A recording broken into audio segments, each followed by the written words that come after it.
مقصد حیات کیا ہے؟ ہاں، مقصد حیات یہ ہے کہ ہمیں زندگی کے بارے میں یہ معلوم ہونا چاہیے.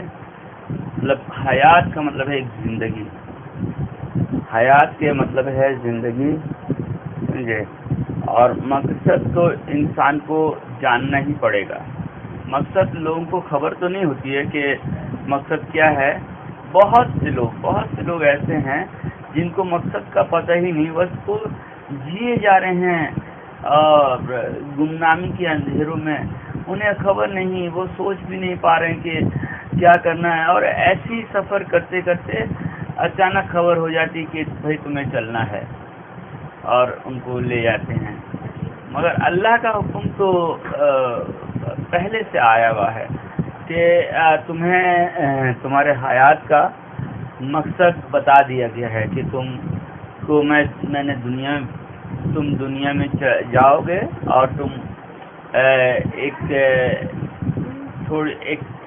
مختصر سی زندگی ہوگی تمہاری، جس میں ہم تمہاری آزمائش لیں گے اور تم بہت جھگڑالو ہوگے. اللہ تعالیٰ نے یہ بھی بتا دیا کہ تم ایک دوسرے کے سے لڑنے بھیڑنے والوں میں سے ہوگے. اور جب میرا حکم آ جائے تو تم اس حکم کے مطابق اپنی زندگی کو سنوار لینا، اور اسی میں تمہاری کامیابی ہے. اب حکم اللہ کا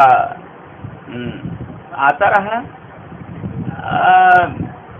بہت انبیاء علیہ السلام آتے رہے دنیا میں، اور اللہ کا حکم ان کے ذریعے سے لوگوں تک پہنچتا رہا. جنہوں نے ان حکموں کو کے مطابق اپنی زندگی کو بنایا وہ کامیاب ہوتے رہے، اور جنہوں نے جو ہے نا سرکشی کی، وہ سرکشی کی نظر ہو گئے. ایک بھیانک سرکشی کی نظر کو آدمی سوچتا ہے نا کہ آدمی مر جاتا ہے. سرکشی کی بنیاد وہاں نظر آتی ہے. جب وہ مر جاتا ہے تو اس کا اعمال اس کے سامنے آ جاتا ہے کہ کس طرح سے آیا، میں نے بھیجا کیا تھا. سب کچھ ایسے سامنے رکھا ہوتا کہ یہ تم نے بھیجا تھا، یہ تمہارا ہے. اب وہی بات ہے کہ اللہ تعالیٰ نے کہہ دیا کہ یہ اس طرح سے چلنا ہے، اس طرح سے بولنا ہے، اور تم میرے ہی بندے ہو، اور تم میرے حکم کے مطابق چلو، اور میرے حکموں کے پر تم اپنی سرکشی نہ چلانا.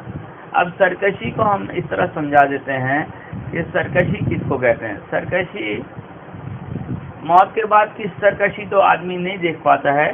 تو دنیا کے اعتبار سے اگر سرکشی کو دیکھے گا تو بڑے دلائل ہیں لوگوں کے، بہت سی عبرتیں ہیں انسان کی زندگی میں. جیسے تم یوں سمجھو کہ کتنے ایسے لوگ بڑے شاندار زندگی گزار رہے تھے، بڑا ایک وقت، اور وہ سرکشی میں اتنے بڑھتے چلے گئے.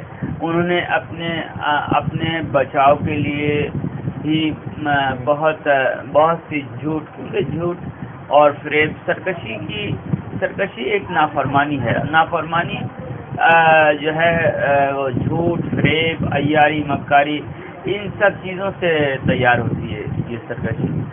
اب وہ اس پہ مطمئن ہو جاتا ہے کہ مجھے کوئی مار نہیں سکتا، مجھے کوئی پیٹ نہیں سکتا، مجھے کوئی پکڑ نہیں سکتا، مجھے کوئی تکلیف نہیں دے سکتا، میں سیفٹی پروٹیکشن میں ہوں. مگر یہ اس کا خیال ہوتا ہے.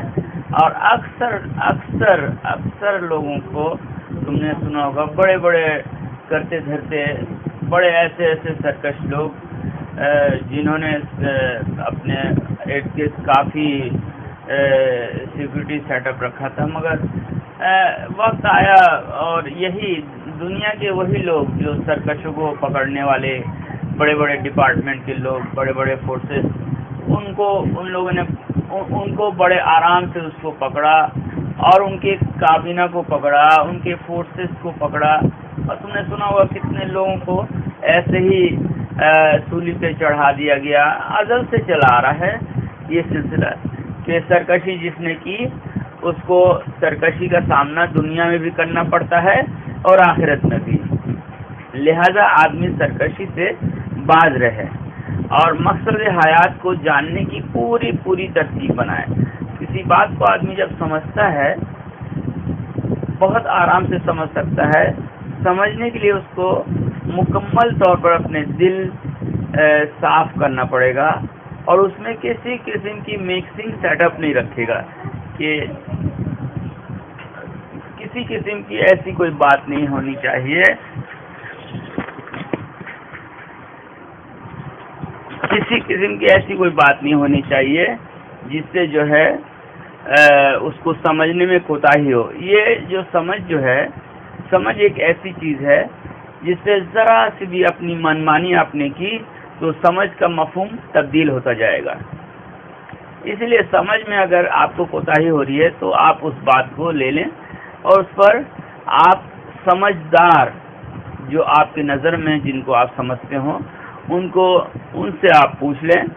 کم سے کم اگر آپ کو ایک آدمی سے مطمئنی نہیں ہو رہی تو کم سے کم 3 آدمی کا بڑا انتخاب کریں اچھی طرح سے, اور جن کو آپ سمجھدار سمجھتے ہیں ان کے بارے میں آپ کو یہ معلوم ہونا چاہیے کہ وہ اللہ کا حکم اور میرے نبی کے طریقے پہ زندگی گزار رہے ہیں کہ نہیں. کیونکہ سمجھدار وہ نہیں جو دنیا کی کامیابی کے ترتیب میں بہت آگے جا چکا ہے, بہت ترقی, جس کو دنیا میں ترقی کہتے ہیں, اس کو سمجھدار نہیں کہا جاتا. سمجھدار تو اس کو کہا جاتا جو آخرت کی تیاری مکمل کرنے کے راستے پہ چل ہی رہا ہے اور وہ بعض اوقات بہت مشقت سے زندگی بھی گزار رہا ہوتا ہے مگر اس کی مشقت آپ کے اور ہمارے سامنے آتا نہیں ہے. ایسے اس کو اگر آپ سمجھنا چاہیں, سمجھدار آدمی کی پہچان یہ ہے کہ جب وہ کچھ بول رہے ہوں گے تو ان کے لفظ, ان کے بولنے کے ترتیب میں ان کے جسم کا ہر اعضاء استعمال ہوگا. اس کے آنکھ, ناک, کان, سب کا ایکسپریشن اس بات پہ متعین ہوگا تو وہ صحیح سمجھ کر وہ بول رہا ہوگا. ہمیں ویسے تو آپ اللہ سے پوچھیے گا تو اللہ تعالیٰ بہت آرام سے بتا دیتا ہے, اور اللہ کو حاضر ناظر جان کے اللہ سے پوچھے گا کہ میں یہ بات انہوں نے بتائی, اس پہ اللہ تعالیٰ کسی کا محتاج نہیں ہے. اللہ بہت آرام سے بتا دیتا ہے. بس دیکھیں کہ جس سے میں نے پوچھا اس کے بولنے کی طریقیت کیا تھی, اور کیا وہ اللہ سے ڈرنے والوں میں سے تھا, اور کیا وہ اللہ سے محبت کرنے والوں میں سے تھا, اور اس نے کوئی اپنے طور پر کسی پرستشی ترتیب میں تو نہیں ہے.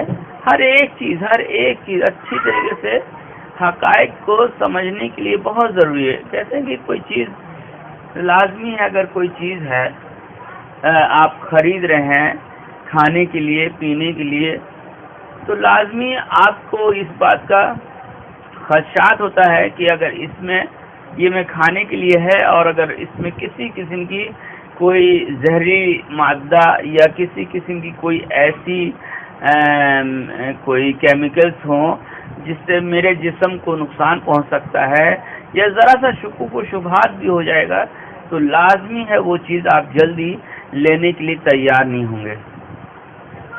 تو یہ ہے کہ جب آپ کسی سے پوچھ رہے ہیں تو آپ پوچھ کر اپنے آپ کو کلیئرنگ کریں گے تو یہ کس طریقے سے آپ کو تو ڈرے اور سہمے طریقے سے سمجھنا ہے, اور اللہ سمجھانے میں کافی ہے. اور اگر اس چیز کو سمجھنے کی آپ کوشش کرتے ہیں تو اس کو آپ اللہ کے ذکر کے ساتھ جب آپ یہ کہتے ہیں کہ کوئی فیصلہ نہیں ہو پا رہا ہے تو آدمی استخارہ کرتا ہے. اللہ تعالیٰ نے بتایا ہے یہ بات. تو ایسے ہی اگر آپ کو کوئی بات سمجھ نہیں آ رہی ہے تو اللہ سے آپ پوچھ سکتے ہیں, اللہ سے مشورہ لے سکتے ہیں. اللہ تعالیٰ نے ہر ایک راستہ بتا دیا ہے.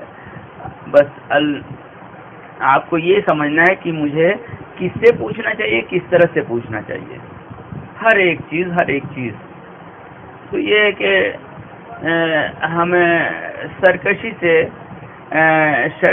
سرکشی کی پہلو کو سمجھنا چاہیے کہ کتنے سرکش جو ہے دنیا میں، ایسے انگنت سرکش لوگوں کو نیست و نابود کر دیا گیا، اور وہ نیست و نابود ہو رہے ہیں، آج بھی ہو رہے ہیں، مگر وہ سمجھ نہیں رہے ہیں، وہ اپنی سرکشی پہ ڈٹے ہوئے ہیں اور مستقل وہ تکلیف اور مشقت میں ہیں، اور وہ سوچ رہے ہیں ہم جیت جائیں گے۔ نہیں، سرکشی بہرحال مٹ کر رہے گی اور رہ جائے گا حق اور سچ، لہذا ہم حق اور سچ کی طرف ہو لیں، اور سچ اور حق یہ ہے کہ اللہ سچ ہے، اللہ کا حکم سچ ہے، میرے نبی کا طریقہ سچ ہے، بس ان باتوں کو صحیح سے سمجھ لینا ہے، اور ہم اپنے سمجھنے میں کسی کو شمولیت نہیں ہونے دیں، ہم بہت غور و خوض سے یہ کام کیا کریں، اپنے ہر کام میں سوچ سمجھنے کا طریقہ، سمجھنے کا طریقہ، سوچنے کا طریقہ، بولنے کا طریقہ، ہر ایک چیز کو اچھی طریقے سے ہم دیکھا کریں۔ بس یہی تھوڑی سی بات تھی، تو میں آپ کو سمجھا رہا تھا، تو سوچا کہ آپ سے بھی سیکھ لوں۔